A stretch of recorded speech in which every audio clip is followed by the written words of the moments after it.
This work, Canyon, was made in 1997 and it was made specifically for the space in the Venice Biennale.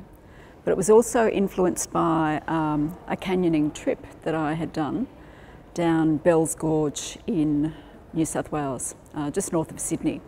And in that case we were floating through on lilos through a canyon, and beautiful light was pooling down on us, and it was that feeling of sort of going into this space full of water and then full of light. And that night as we were walking out, it was a moonlit night and it was very, very dark by the time we got out, and there were all these fungi, white fungi on the tree, and they glowed, and so they were actually like our torchlights coming out. It's a very amazing walk, and sometimes we were sort of like leaping across these gorges and canyons and things. And Lauryn Hill Gorge is a place which is very strong in terms of my memory of our country in northwest Queensland, and it's a place where you can sort of get into the water, the subterranean water, get onto your lilos or canoes and then sort of go down the gorge. There's a waterfall that you can get to and then you can keep going. And the very first time I went there was the mid-1980s, and at that stage I didn't know it was our country, but I went with some other people that I knew, and we were looking at the possibility of Lauryn Hill becoming a national park. And at that stage we went into this very beautiful spot, and there were pigs' carcasses, you know, just all across the ground where pig shooters had been in and just left massive destruction and really violated, you know, this place, which you could tell was really important country. And we walked in and we walked along up to Collis Creek, which I've since found is a really important place in terms of archaeological history of Wanyee culture. And all the time I kept thinking, around these gorges, there has to be Aboriginal sites. And my uncle Ken Isaacson was an Aboriginal ranger, and we used to go with him to lots of places, and he would show us various art sites or rock engravings or stone tools or things. And I knew there must be something there, but I couldn't see it.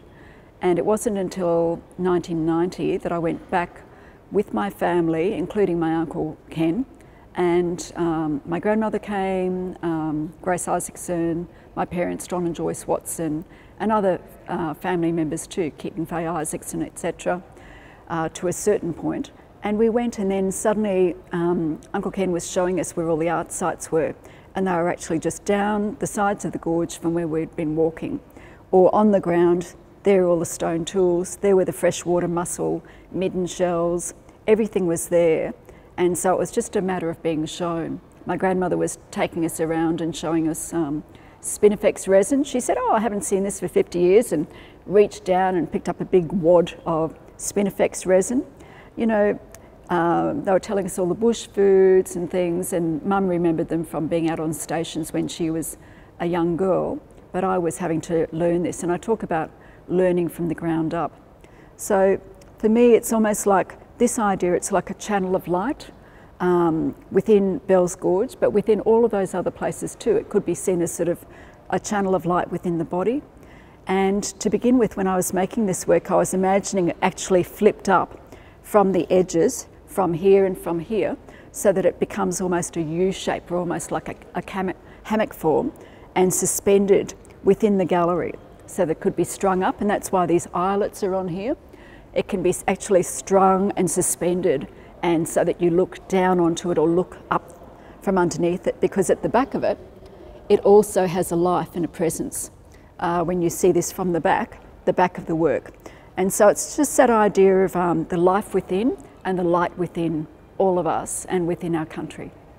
These areas here are a bit like scarification.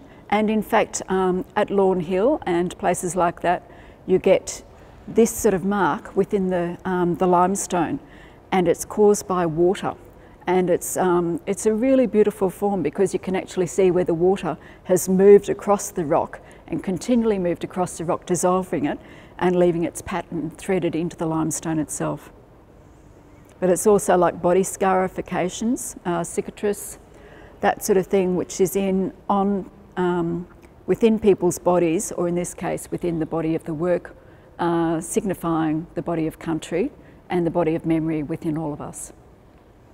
I also see this passage of light going through as being almost like a living force, and Bujamula, or Lauryn Gorge, Bujamula is actually the name for the rainbow serpent in our area. So it's actually the creator of water moving through the country and changing the country, changing the landscape.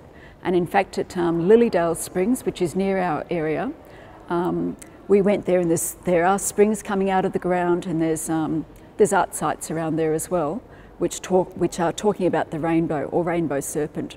And at Lauryn Gorge, there are also art sites of the rainbow in yellow and red ochre passages of colour.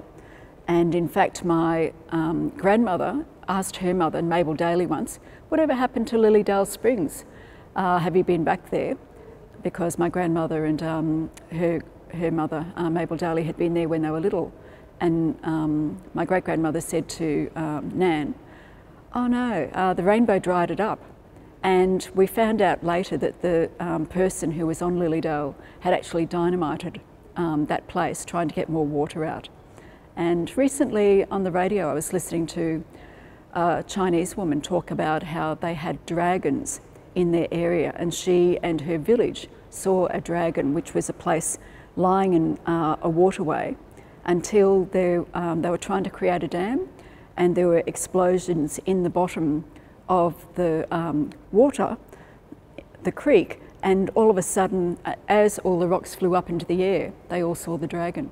And I thought it's interesting how the dragon, the rainbow serpent, all of those are typified within cultures all over the world, and are talking about sort of water guardians, many things. But it's like that sort of animal energy, spiritual energy within a place, and this is sort of typifying that sort of form. It's like a rush through country, and you can feel it.